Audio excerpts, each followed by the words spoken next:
Hi everyone, welcome back to ಸೈನಿಕನ ಮಾಡಿದೆ village Kannada channel. ಹೆಂಗದಿರಿ ಎಲ್ಲರೂ? ಕ್ಷೇಮದ್ರಿ ಅನ್ಕೊಳ್ತಾ ಇವತ್ತಿನ ಬ್ಲಾಗ್ನ ಸ್ಟಾರ್ಟ್ ಮಾಡಕತ್ತೀನಿ. ಇವತ್ತು ಬಂದ್ಬಿಟ್ಟು ಕಡ್ಬಿನ ಹಬ್ಬ.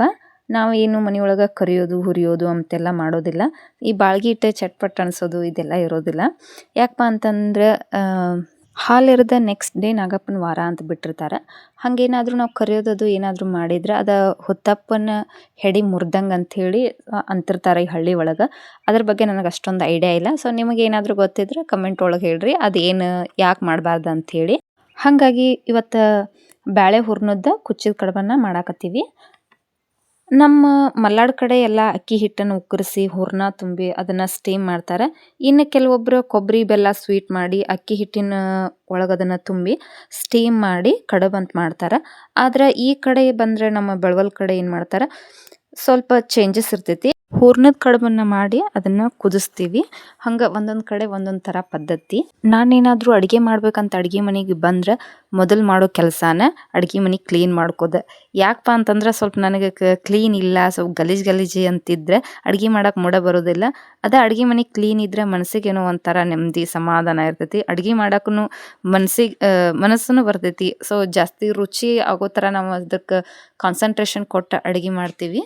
ಹಾಗಾಗಿ ಜನಕ್ಕೆ ಜಾಸ್ತಿ ಅಂದರೆ ಅದೆಷ್ಟ ಕ್ಲೀನ್ ಇದ್ದರೂ ಮತ್ತು ನಾನು ಒಂದು ಸಾರಿ ಅದನ್ನು ಕ್ಲೀನ್ ಮಾಡ್ಕೊಲಿಲ್ಲ ಅಂತಂದರೆ ನನಗೆ ಸಮಾಧಾನ ಇರೋದಿಲ್ಲ. ನಾನು ಒಬ್ಳ ಅಂತಲ್ಲ, ಎಲ್ಲ ಆಲ್ಮೋಸ್ಟ್ ಎಲ್ಲ ನಮ್ಮ ಹೆಣ್ಮಕ್ಳೂ ಇದೇ ರೀತಿ. ಬರೀ ಕ್ಲೀನಿಂಗ್ ಬರೀ ಕ್ಲೀನ್ಲೆಸ್ ಬೇಕು ನಮಗೆ.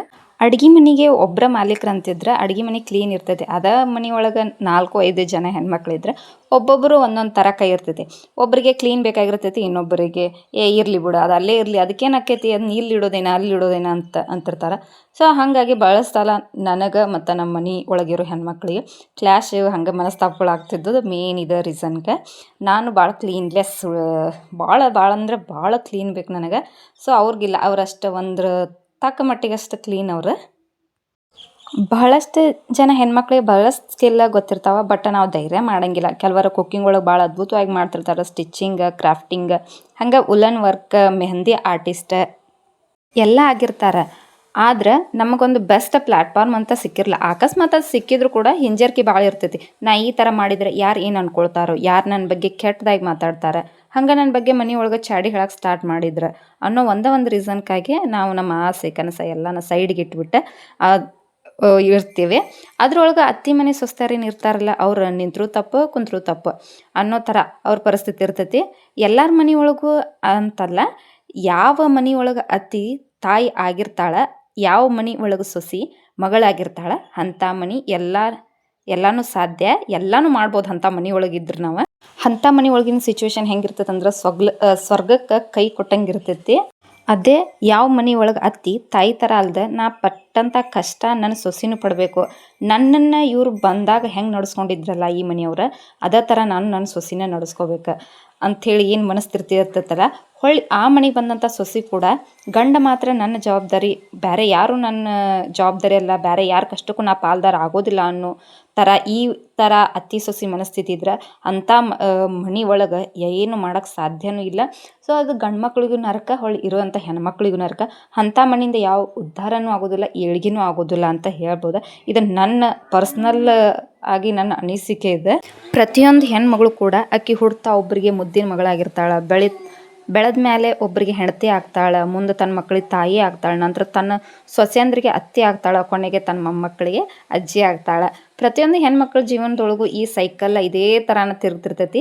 ಮರದಿಂದ ಬೀಳೋ ಹಣ್ಣೆಲಿ ನೋಡಿ ಚಿಗುರೆಲಿ ನಗ್ತಿರ್ತೈತಂತ, ನೋಡ ಹೆಂಗೆ ಒಣಗಿ ಬೀಳಾಕತ್ತೈತಿ ಆ ಎಲ್ಲಿ ಅಂಥೇಳಿ. ಪಾಪ ಅದಕ್ಕೆ ಗೊತ್ತಿರೋದಿಲ್ಲ ಮುಂದೊಂದು ದಿನ ನಾನು ಹಿಂಗೆ ಬಿದ್ದು ಹೋಗ್ತೇನೆ ಅಂತ. ಸೊ ಮನುಷ್ಯನ ಜೀವನದೊಳಗೂ ಹಂಗೆ ವಯಸ್ಸಿದ್ದಾಗ ಎಲ್ಲನೂ ಚಲೋ ಅನಿಸ್ತೈತಿ, ಅದು ವಯಸ್ಸಾದ್ಮೇಲೆ ಎಲ್ಲನೂ ಭಾರ ಆಗಕ್ಕೆ ಸ್ಟಾರ್ಟ್ ಆಗ್ತೈತಿ.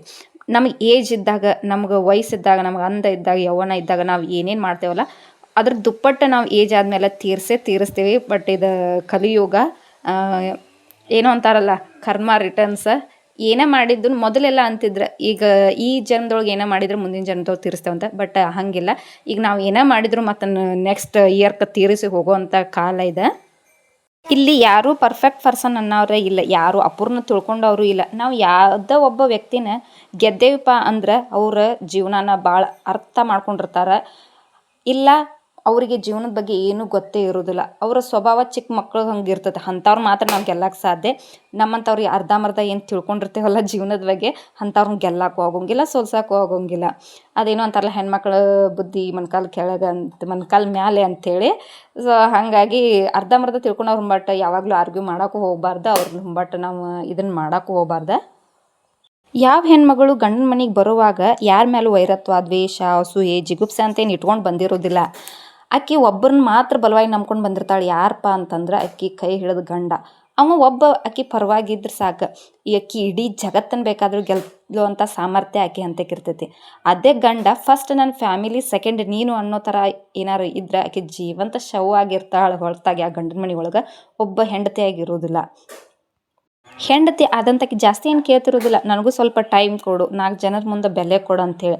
ಕೆಲವೊಂದು ಮನೆ ಒಳಗೆ ಏನಾಗ್ತೈತಿ, ಗಂಡ ಹೆಂಡತಿ ಚಲೋ ಇದ್ರೆ ಮನೆಯೊಳಗೆ ಇರೋ ಅದರ್ ಪರ್ಸನ್ ಬಿಹೇವಿಯರ್ ಸರಿ ಇರೋದಿಲ್ಲ. ಎಲ್ಲಾದರೂ ಗಂಡ ಹೆಂಡತಿ ಹೊರಗೆ ಹೋದ್ರೆ, ಹೆಂಡತಿಗಂತ ಏನಾದರೂ ತಂದ್ರೆ ಅವ್ಳ ಜೊತೆ ಸ್ವಲ್ಪ ಟೈಮ್ ಕಳೆದ್ರೆ ಸಾಕು, ಮನೆಯೊಳಗೆ ಇರೋರ್ಗೆ ಎಲ್ಲರಿಗೂ ಬರ್ನಿಂಗ್ ಸ್ಟಾರ್ಟ್ ಆಗಿಬಿಡ್ತೈತಿ. ಕೆಲವೊಂದು ಮನೆಯೊಳಗೆ ಏನಿರ್ತೈತಿ, ಗಂಡ ಹೆಂಡತಿ ನಡುವೆ ಅಂಡರ್ಸ್ಟ್ಯಾಂಡಿಂಗ್ ಸರಿ ಇರೋದಿಲ್ಲ. ಬಟ್ ಮನೆಯವರೆಲ್ಲರೂ ಅವಾಗ ಬಂದಂಥ ಸೊಸೆ ಬಟ್ ಭಾಳ ಚಲೋ ಹೊಂದ್ಕೊಂಡಿರ್ತಾರೆ, ಆಕಿನ ಕೇರ್ ಮಾಡ್ತಿರ್ತಾರೆ, ಆಕೆ ಆಗ ಹೋಗೋಗಳನ್ನ ನೋಡ್ಕೊತಿರ್ತಾರೆ. ಹಂಗೆ ಎಲ್ಲ ದೇವರು ಯಾರನ್ನು ಪರಿಪೂರ್ಣವಾಗಿ ಇಟ್ಟಿಲ್ಲ, ಎಲ್ಲ ಅಪೂರ್ಣವಾಗಿಯೇ ಇಟ್ಟಾನ. ಯಾಕಂದ್ರೆ ನಾವು ದೇವ್ರನ್ನ ನೆನೆಸೋದಿಲ್ಲ. ಏನಾದರೂ ಪೂರ್ಣ ಇಟ್ಬಿಟ್ರೆ ನಾವು ಅವ್ನು ಹೊಳ್ಳಿನ ನೋಡೋದಿಲ್ಲ. ನಮ್ಮ ಹಂತಕ್ಕೆ ಏನಾರ ಅಪೂರ್ಣ ಇದ್ರನ ಏನಾರ ಕೊರ್ತಿದ್ರನ ಹೊಳ್ಳ ಹೋಗಿ ನಾವು ದೇವ್ರಿಗೆ ನನಗೆ ಇದು ಕೊಡಪ್ಪ, ಇದಿಲ್ಲ, ಇದು ಕೊಡು ಅಂಥೇಳಿ ಬೇಡ್ಕೊಳ್ದಲ್ಲ. ಸೊ ತಾಯಿ ಆದಂತಕಿ ಯಾಕೆ ಆಕಿ ಮಗನ್ನ ಮದುವೆ ಆದ್ಮೇಲೆ ಕಂಟ್ರೋಲ್ ಮಾಡೋಕೆ ಟ್ರೈ ಮಾಡ್ತಾಳೆ ಅಂಥೇಳಿ ನನಗೆ ಇದುವರೆಗೇನು ಅರ್ಥ ಆಗದಿರೋ ವಿಷಯ ಅಂತಂದ್ರೆ ಗಂಡನ ಮನೆಯೊಳಗೆ ನನಗೆ ಇದು ಒಂದು. ಈ ಸಬ್ಜೆಕ್ಟ್ ಮೇಲೆ ನನಗೆ ಇನ್ವೆಸ್ಟಿಗೇಷನ್ ಮಾಡಬೇಕಪ್ಪ ಅಂತಂದ್ರೆ ನನಗೆ ಅತ್ತಿನೇ ಇಲ್ಲ. ನಮ್ಮ ಮ್ಯಾರೇಜ್ ಮೊದಲೇ 3 years ಆಯ್ತು, ಅವ್ರೇನೋ ತೀರ್ಕೊಂಡಾರಂತೆ. ಬಟ್ ಮಾಮಾರು ಅದಕ್ಕಿಂತ ಅತ್ತಿಯರು ತೀರ್ಕೊಂಡ್ಕಿಂತ ಮೊದಲು ಅವ್ರು ತೀರ್ಕೊಂಡಾರ. ಬಟ್ ನನಗೆ ಅನ್ನಿಸ್ತೈತಿ ನಮ್ಮ ಅತ್ತಿ ಇರಬೇಕಾಗಿತ್ತು. ನಾವೆಲ್ಲರೂ ಗಂಡ ಹೆಂಡತಿ ಎಲ್ಲರೂ ಹೊರಗೆ ಹೊಂಟ್ರೆ ನನ್ನ ಮಕ್ಕಳನ್ನ ಅವ್ರ ಜವಾಬ್ದಾರಿ ಅಂಥೇಳಿ ಬಿಟ್ಟು ಹೋಗ್ತಿರ್ತೀವಿ. ಅದೇ ಬೇರೆದವ್ರ ಮೇಲೆ ನಮ್ಮ ಜವಾಬ್ದಾರಿ, ನನ್ನ ಮಕ್ಕಳ ಜವಾಬ್ದಾರಿನ ಕೊಟ್ಟು ಹೋಗೋಕೆ ಅದು ಬರೋಂಗಿಲ್ಲ. ಅಮ್ಮ ಆಗಿ ಆಕಿ ತನ್ನ ಮಗನ ಮಕ್ಕಳನ್ನ ನೋಡ್ಕೋಬೋದು, ಅದು ಇನ್ನೊಬ್ಬರಿಗೆ ಅದಷ್ಟು ಕೇರ್ ಇರೋದಿಲ್ಲ. ಸೊ ಒಂದೊಂದು ಸಲ ನನಗೆ ಹಿಂಗೆ ಅನ್ನಿಸ್ತೈತಿ, ಅತ್ತಿ ಇರಬೇಕಾಗಿತ್ತು ಅಂತೇಳಿ. ಹಾಗಲ್ಲ, ಇದ್ದವ್ರಿಗೆ ಚಿಂತೆ ಇದ್ದವ್ರಿಗೆ, ಇಲ್ದವ್ರ ಚಿಂತೆ ಇಲ್ದವ್ರಿಗೆ ಅಂಥೇಳಿ. ನಾನು ಹಿಂಗೆ ಒಂದೊಂದು ಸಲ ಮಾತಾಡಕತ್ರೆ ನಾನ್ ಸ್ಟಾಪ್ ಮಾತಾಡ್ತೀನಿ. ಇಲ್ಲ ಅಂತಂದ್ರೆ ಏನು ಮಾತಾಡ್ಬೇಕಂತೇಳಿನ ತಿಳಿಯೋದಿಲ್ಲ. ಒಂದೊಂದು ಸಲ ಮೈಂಡ್ ಬ್ಲಾಕ್ ಆಗಿಬಿಟ್ಟಿರ್ತೈತಿ. ಬಟ್ ನಾ ಮಾತಾಡಿದ್ರೊಳಗೆ ಏನಾದರೂ ತಪ್ಪು ಇತ್ತಂತಂದ್ರೆ ಸೊ ದಯವಿಟ್ಟು ಹೊಟ್ಟೆಗೆ ಹಾಕೋರಿ. ನನಗೆ ತಿಳಿದಷ್ಟು ನಾ ಮಾತಾಡೀನಿ. ಅದು ಇದ್ರೊಳಗೆ ನನ್ನ ಕೆಲವೊಂದು ಪರ್ಸ್ನಲ್ ಒಪಿನಿಯನ್ ಕೂಡ ಅದಾವೆ. ನಾರ್ಮಲಾಗಿ ಎಲ್ಲ ಹೆಣ್ಮಕ್ಳ ಫೀಲಿಂಗ್ಸ್ ಒಂದು ಸೇಮ್ ಇರ್ತಾವೆ. ಬಟ್ ಒಬ್ಬೊಬ್ಬರು ಒಂದೊಂದು ಹೇಳ್ಕೊತಿರ್ತಾರೆ, ಒಬ್ಬೊಬ್ಬರು ಹೇಳ್ಕೊತಿರೋದಿಲ್ಲ. ಈ ನನ್ನ ವಿಡಿಯೋನ ಹೆಣ್ಮಕ್ಳು ನೋಡ್ತಿರ್ಬೋದು, ಸೊಸೆ ಅಂದರು ನೋಡ್ತಿರ್ಬೋದು, ಹಂಗೆ ಅತ್ತೆ ಅಂದರು ನೋಡ್ತಿರ್ಬೋದು. ನಾ ಹೇಳಿದ ಪ್ರಕಾರ ಹೆಣ್ಮಕ್ಳ ಜೀವನದೊಳಗೆ ಸೈಕಲ್ಲ ಸೇಮ್ ತಿರುಗ್ತಿರ್ತೈತಿ. ಒಬ್ಬರು ಹೆಣ್ಮಗಳಾಗಿರ್ತೀವಿ, ಸೊಸೆ ಆಗ್ತೀವಿ, ಅತ್ತೆ ಆಗ್ತೀವಿ, ಅಜ್ಜಿ ಆಗಿರ್ತೀವಿ, ಎಲ್ಲ ಆಗಿರ್ತೀವಿ. ಬಟ್ ನೀವು ಅದೇ ಸ್ಥಾನದೊಳಗೆ ನಿಂತ್ಕೊಂಡು ನೀವು ಥಿಂಕ್ ಮಾಡಿರಿ, ನಿಮ್ಗೆ ಕರೆಕ್ಟ್ ಅನ್ನಿಸ್ತೈತಿ ನಾ ಹೇಳಿದ್ದೆ. ಸೊ ಯಾರು ಮಿಸ್ಅಂಡರ್ಸ್ಟ್ಯಾಂಡಿಂಗ್ ಮಾಡ್ಕೊಳಕ್ಕೆ ಹೋಗ್ಬೇಡ್ರಿ ನನ್ನ ಒಪಿನಿಯನ್ನ. ಬರೀ ಇವಾಗ ನೆಕ್ಸ್ಟ್ ನಾ ಏನು ಅಡುಗೆ ಮಾಡಾಕತ್ತೀನಿ ಅಂತ ತೋರಿಸ್ತೀನಿ. ನಾನಿಲ್ಲಿ ಇದು ಕಡ್ಬಿನ ಹಬ್ಬ ಆಗಿರೋದ್ರಿಂದ ಕುಚ್ಚಿದ ಕಡ್ಬು ಮಾಡಕ್ಕಂತ ಹೇಳಿ ಬ್ಯಾಳೆ ಹಾಕಿದ್ನಿ, ಅದು ಹೂರ್ಣ ಮಾಡಿ ಇಟ್ಕೊಂಡೀನಿ. ಸೊ ಒಂದು ಕಟ್ ಹಾಕಿದ್ದ ಬದ್ನಿಕಾಯಿ ಪಲ್ಯ ಮಾಡೀನಿ. ಹಂಗೆ ಇಲ್ಲಿ ಕಟ್ಟಿನ ಸಾಂಬಾರು ಮಾಡ್ಕೊಂಡೀನಿ. ಸಾಂಬಾರು ಮಾತ್ರ ಗಮ್ ಮಣ್ಣಾಕತ್ತೈತಿ. ಕಟ್ಟಿನ ಸಾರು ಅಂದರೆ ಎಲ್ಲ ಕಡೆಯೂ ಫೇಮಸ್. ಅದರೊಳಗೂ ನಮ್ಮ ಉತ್ತರ ಕರ್ನಾಟಕದ ಮಂದಿಗಂತೂ ಕಟ್ಟಿನ ಸಾಂಬಾರು ಅಂದರೆ ಸಾಕು. 3-4 ದಿನ ಅದನ್ನು ಬಿಸಿ ಮಾಡಿ ಮಾಡಿ ಮಾಡಿ ಮಾಡಿ ಊಟ ಮಾಡ್ತೀವಿ ನಾವು. ಸ್ಮೆಲ್ ಮಾತ್ರ ಗಮ್ ಮಣ್ಣಾಗತ್ತೈತಿ. ನಮ್ಮ ಮನೇಲಂತೂ ಮಂತ್ಲಿಗೊಮ್ಮೆ ನಾವು ಕಟ್ಟಿನ ಸಾಂಬಾರು ಮಾಡೇ ಮಾಡ್ತೇವೆ. ಯಾಕಂದರೆ ನಾವು ಹುಣ್ಣಿಮೆ ಮಾಡಿದ ಪ್ರತಿ ಸಾರಿನೂ ದುರ್ಗಾದೇವಿ ಪೂಜೆ ಮಾಡ್ತೇವೆ. ಹಾಗಾಗಿ ನಾವು ಬ್ಯಾಳಿ ಎಡೆ ಇರೋದನ್ನು ನಾವು ದುರ್ಗಾದೇವಿಗೆ, ಆ ಬ್ಯಾಳಿ ಎಡೆ ನಾವು ಮಾಡಿದ ಪ್ರತಿ ಸಲನೂ ಕಟ್ಟಿನ ಸಾಂಬಾರಂತೂ ಕಟ್ಟಿಟ್ಟ ಬುತ್ತಿ. ಸೊ ನಮಗಂತೂ ಏನು ಅದು ಸ್ಪೆಷಲ್ ಅನಿಸಿರೋದಿಲ್ಲ. ಬಟ್ ಮಾಡಿದವರಿಗೆ ಯಾವಾಗ ಒಂದು ಸಾರಿ ಬ್ಯಾಳೆ ಹಾಕ್ತಿರ್ತಾರಲ್ಲ ಅವ್ರಿಗೆ ಮಾತ್ರ ಕಟ್ಟಿನ ಸಾಂಬಾರು ಅಂದ್ರೆ ಸೊ ಬಲ್ಲೂ ರುಚಿ ಅಂತ ಹೇಳ್ಬೋದು. ನಾನು ಇವಾಗಿಲ್ಲಿ ಕುಚ್ಚಿದ ಕಡುಬು ಮಾಡ್ಲಿಕ್ಕೆ ಎಲ್ಲ ರೆಡಿ ಮಾಡ್ಕೊಂಡೀನಿ. ನಮ್ಮ ಅಂಟಿಯರು ಎಲ್ಲಿ ಲಟ್ಟಿಸ್ಕೊಡತ್ತಾರ, ನಾನು ತುಂಬಿ ಹಂಗೆ ಅದು ಸ್ಟೀಮಿಗೆ ಇಡಾಕತ್ತಿದ್ನಿ. ಬರ್ರಿ ಹೆಂಗೆ ಮಾಡ್ತೀನಂತೆ ತೋರಿಸ್ತೀನಿ. ಸ್ಕಿಪ್ ಮಾಡ್ದಂಗೆ ನನ್ನ ವಿಡಿಯೋ ನೋಡಿರಿ. ಹಂಗೆ ನಿಮ್ಗೆ ಇಷ್ಟ ಆದ್ರೆ ಲೈಕ್ ಮಾಡಿರಿ. ಹಂಗೆ ನನ್ನ ವಿಡಿಯೋ ನೋಡ್ತಾ ಸುಮ್ಮನೆ ನೋಡಿ ಹೋಗಕ್ಕೆ ಹೋಗ್ಬೇಡ್ರಿ, ಒಂದು ಸಬ್ಸ್ಕ್ರೈಬ್ ಮಾಡಿ ಹೋಗ್ರಿ. ಯಾಕಂದ್ರೆ ಜೆನ್ಯೂನ್ ಆಗಿ ನಾವು ಯಾರಿಗಾದ್ರೂ ಹೆಲ್ಪ್ ಮಾಡಿದ್ರೆ ಆ ಹೆಲ್ಪ್ ನಮ್ಗೆ ದೇವರು ಬೇರೆ ಯಾವುದೋ ರೀತಿಯಿಂದ ಕೊಡ್ತಿರ್ತಾನಂತ.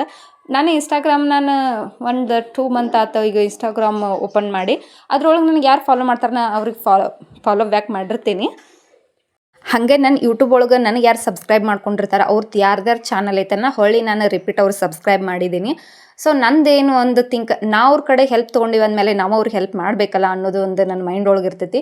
ಸೊ ಅದರೊಳಗೂ ಒಬ್ಬೊಬ್ಬರು ಮಿಸ್ಯೂಸ್ ಮಾಡ್ಕೋತಾರೆ. ಏನಪ್ಪ ಅಂತಂದ್ರೆ ಇನ್ಸ್ಟಾಗ್ರಾಮ್ ಒಳಗೆ ಫಾಲೋ ಮಾಡ್ತಾರೆ, ನಾವು ಅವ್ರಿಗೆ ಫಾಲೋ ಬ್ಯಾಕ್ ಮಾಡಿದ ತಕ್ಷಣ ಅನ್ಫಾಲೋ ಮಾಡ್ತಾರೆ. ಓಕೆ ಹೋಗಲಿ ಬಿಡು ಅಂತೇಳಿ ನಾ ಅವ್ರಿಗೆ ಅನ್ಫಾಲೋ ಮಾಡೋಕೆ ಹೋಗಿಲ್ಲ, ನಾ ಮಾಡಕತ್ತೀನಿ. ಸೊ ನನಗೆ ಯಾವುದೋ ಕಡೆಯಿಂದ ಅದು ರಿಟರ್ನ್ ಗಿಫ್ಟ್ ಅಂತ ಹೇಳಿ ಬರ್ತಿರ್ತೈತಿ. ಸೊ ಅದನ್ನು ನಾನು ಮೈಂಡ್ ಒಳಗೆ ಇಟ್ಕೊಂಡು ಅವ್ರಿಗೆ ಫಾಲೋ ಮಾಡ್ತಿರ್ತೀನಿ, ಸಬ್ಸ್ಕ್ರೈಬ್ ಮಾಡಿರ್ತೀನಿ. ಹಾಗೆ ನಿಮ್ಮ ಒಂದು ಸಬ್ಸ್ಕ್ರೈಬಿಂದ ನನಗೆ ಎಷ್ಟೋ ಹೆಲ್ಪ್ ಇರ್ತೈತಿ ಅಂದಮೇಲೆ ಸೊ ಪ್ಲೀಸ್ ಸಬ್ಸ್ಕ್ರೈಬ್ ಮಾಡ್ಕೊರಿ ನನ್ನ ಚಾನಲ್. ಹಾಗೆ ನೀವು ಏನಾದರೂ ನನಗೆ ಸಜೆಷನ್ ಕೊಡಬೇಕಿತ್ತು, ಏನೋ ನಿಮ್ದೊಂದು ಅನಿಸಿಕೆ ಹೇಳಬೇಕಾಗಿತ್ತು, ನನ್ನದ್ರೊಳಗೆ ನಾ ಏನೋ ಕರೆಕ್ಷನ್ ಮಾಡ್ಕೋಬೇಕಾಗಿತ್ತು, ಅಥವಾ ನಾ ಮಾತಾಡುವಾಗ ಏನೋ ಒಂದು ತಪ್ಪು ಮಾತಾಡಿರ್ತೇನೆ, ಅದನ್ನೆಲ್ಲ ತಿದ್ಕೋಬೇಕಿತ್ತಂದ್ರೆ ನೀವು ಧಾರಾಳವಾಗಿ ನನಗೆ ಕಮೆಂಟ್ ಹಾಕ್ಬೋದು. ನೀವು ಈ ತಪ್ಪು ಮಾಡಿರಿ, ಈ ಮಿಸ್ಟೇಕ್ ಮಾಡಿರಿ, ಇದನ್ನು ಇಲ್ಲಿ ಚಲೋ ಮಾಡಿರಿ, ಇದು ಕರೆಕ್ಟ್ ಆಗಿಲ್ಲ ಅಂತೇಳಿ. ನಾ ಅದನ್ನು ನಾರ್ಮಲ್ ಆಗಿ ನೀವು ಏನು ಹೇಳ್ತಿರಲ್ಲ ಅದನ್ನು ನಾನು ಫಾಲೋ ಮಾಡ್ತೀನಿ, ಅದನ್ನು ಅನ್ವಯಿಸ್ಕೋತೀನಿ. ವಿಲೇಜ್ ವುಮನ್ಸ್ ಬೆಳಕಾದ ತಕ್ಷಣ ಫೋನ್ ಹಿಡ್ಕೊಂಡು ವಿಡಿಯೋ ಮಾಡಿ ಅಪ್ಲೋಡ್ ಮಾಡೋದು ಅಂತಂದ್ರೆ ಅಷ್ಟು ಸುಲಭವಾದ ಮಾತಲ್ಲ. ಸೊ ವಿಲೇಜ್ ವುಮನ್ಸದ ಥಿಂಕಿಂಗ್ ಲೆವೆಲ್ ನಿಮಗೆ ಗೊತ್ತಿರ್ತೈತಿ ವಿಲೇಜ್ದವ್ರಿಗೆ. ಸೊ ಸಿಟಿ ಒಳಗಿಲ್ಲ, ಒಬ್ರಿಗೊಬ್ರು ಸಪೋರ್ಟ್ ಇರ್ತಾರೆ, ಎಲ್ಲ ಫ್ಯಾಮಿಲಿ ಕೂಡ ಮಾಡ್ತಿರ್ತಾರೆ. ಬಟ್ ಹಾಗಲ್ಲ, ಇಲ್ಲಿ ನಾವು ಏನೋ ಒಂದು ಎಫರ್ಟ್ ಹಾಕ್ಬೇಕಾದ್ರೂ ಸಿಂಗಲಾಗಿ ಎಫರ್ಟ್ ಹಾಕ್ಬೇಕಾಗಿರ್ತೈತಿ. ನಾವು ಏನೋ ಒಂದು ಮೊಬೈಲ್ ವಿಡಿಯೋ ಮಾಡತ್ತೇವೆ ಅಂತಂದಮೇಲೆ ಅವ್ರದ್ದು ರಿಯಾಕ್ಷನ್ ಎಲ್ಲ ಭಾಳ ಕೆಟ್ಟದಾಗಿರ್ತೇವೆ. ಇದೇನು ದಿನ ಮಾಡ್ಬೇಕೇನೋ, ಏನು ದಿನ ಇದು ಮಾಡ್ಬೇಕೇನೋ ಅಂಥೇಳಿ ಅವ್ರದ್ದು ಸಾವಿರಾರು ಕ್ವಶನ್ ಇರ್ತಾವೆ. ಅದ್ರ ಎಲ್ಲರ ನಡುವೆನೂ ನಾವು ವಿಡಿಯೋ ಮಾಡಿ ಅಪ್ಲೋಡ್ ಮಾಡ್ತೀವಿ ಅಂತಂದ್ರೆ ಸೊ ನಾವು ವಿಲೇಜ್ ವುಮೆನ್ಸ್ ಏನು ಗ್ರೇಟ ಅಂದ್ಕೊಳ್ತೀನಿ. ಯಾರ್ಯಾರು ಸಪೋರ್ಟ್ ಇಲ್ಲಲ್ಲ ಅವ್ರು ಗ್ರೇಟ್, ಸಪೋರ್ಟ್ ಮಾಡೋರಂತೂ ಅವ್ರು ಡಬಲ್ ಗ್ರೇಟ್. ನಮ್ಮೂರೊಳಗೆ ಗಲ್ಲಿಗೂ ದೊಡ್ಡ ದೊಡ್ಡ ಹುತ್ತಪ್ಪನ್ನು ಮಾಡಿಟ್ಟಿರ್ತಾರೆ. ಸೊ ಎಲ್ಲರೂ ಅದಾದ ಏರಿಯಾದವ್ರು ಹೋಗಿ ಅಲ್ಲಿ ಹಾಲು ಎರ್ದು ಬಂದಿರ್ತಾರೆ. ಬಟ್ ತೋರಿಸ್ತೇನೆ ಇದು ಎಂಡ್ ತನಕ. ನಾನು ಏನು ಮಾಡಿದ್ದೆ, ಅದನ್ನು ವಿಡಿಯೋ ಮಾಡೋಕೆ ಇಟ್ಟು ಹೋಗಿದ್ದೆ. ನಮ್ಮ ಬಾಗಿಲ್ಗೆ ಹಳೆ ಮನೆ ಮುಂದೆ ಇಟ್ಟಿರ್ತಾರೆ, ಅದನ್ನು ಇಟ್ಟು ಹೋಗಿದ್ದೆ ನಾನು.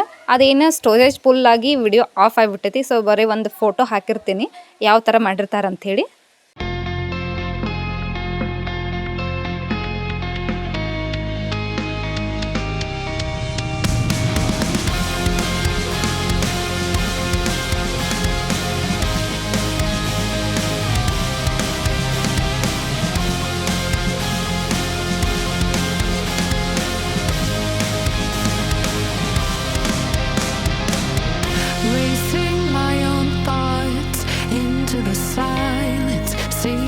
Guidance I forgot. It's somewhere lost to the cages of chaos. I forgot. Somewhere it must be written. I just lost my access to the map. Somewhere love had bitten. I chased the apple and realized can't let it go.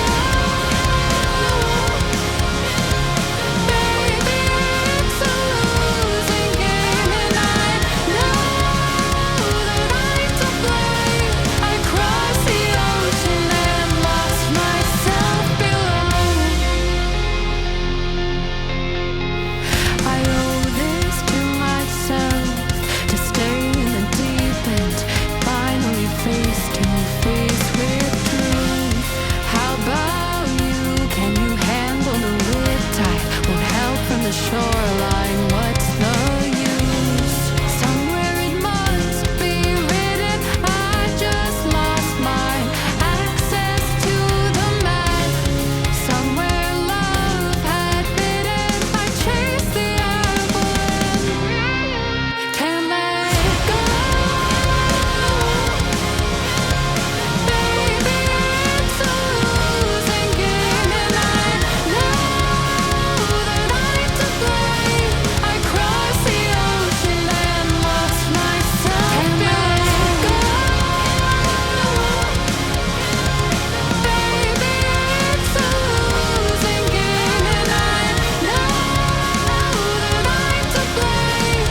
I crossed the ocean and lost myself below. ಇದಿಷ್ಟ ಆಗಿತ್ತು ಇವತ್ತಿನ ನಮ್ಮ ಕಡಬಿನ ಹಬ್ಬದ vlog. ಹೆಂಗೆ ಅನಿಸ್ತಂತೆ comment ಒಳಗೆ ಹೇಳ್ರಿ. ಹಂಗೆ ಇಷ್ಟ ಆದ್ರೆ ಲೈಕ್ ಮಾಡಿರಿ. ಹಂಗೆ ಹೋಗಕ್ಕೆ ಹೋಗ್ಬೇಡ್ರಿ, ಸಬ್ಸ್ಕ್ರೈಬ್ ಮಾಡ್ಕೊಂಡು ಹೋಗ್ರಿ ನನ್ನ ಚಾನಲ್ನ. ಮತ್ತು ನೆಕ್ಸ್ಟ್ ವ್ಲಾಗ್ ಒಳಗೆ ಸಿಗೋಣಂತ. ಮುಂದಿನ ವ್ಲಾಗ್ ಬಂದುಬಿಟ್ಟು ಕೆರಾಮ್ಲಿ ವ್ಲಾಗ್. ನಾವು ಹೊಲದೊಳಗೆ ಬೆಚ್ಚಿಡಾಕಂತ ಹೋಗ್ತೀವಿ. ಇದೇ ನೋಡ್ರಿ ನಮ್ಮ ಗಲ್ಲಿದ ನಾಗಪ್ಪ.